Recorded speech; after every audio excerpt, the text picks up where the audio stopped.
I knew I wanted to coach as soon as I finished playing rec league ball as like an 8th grader. Yeah, like that very next year, I was like, I want to coach.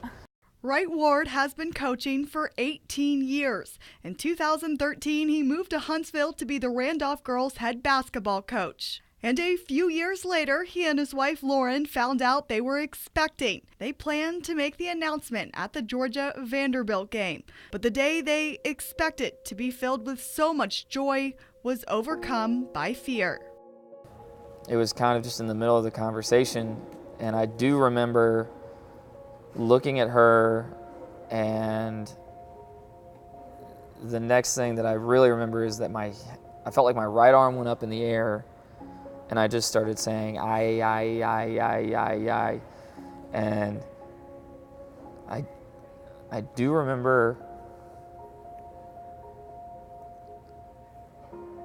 her looking at me and saying, "Are you choking?" And I couldn't respond. And then I remember falling to the left. And then I remember waking up in an ambulance. And the time in between, I know nothing about. And I also know that I could not have been in her shoes. Things went from bad to worse for Wright and LAURAN. I didn't even think like cancer was back, but they said he has bleeding in his brain. And I'm just thinking like, what? Like, why?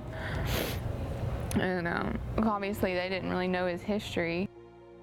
This was not the beginning of Wright's first battle with cancer. In 2011, he was diagnosed with stage 3 melanoma, and after 13 months of treatment, he was in remission.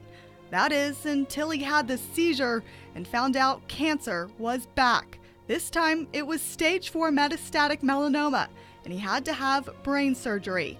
The first thing that went through my mind is like, oh my gosh, like I can't raise this baby by myself. But the next day he was up walking, and he is a miracle, I guess.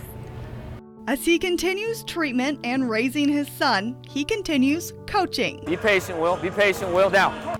And his players in the school have been there to support him along the way. Being able to coach means everything to Wright.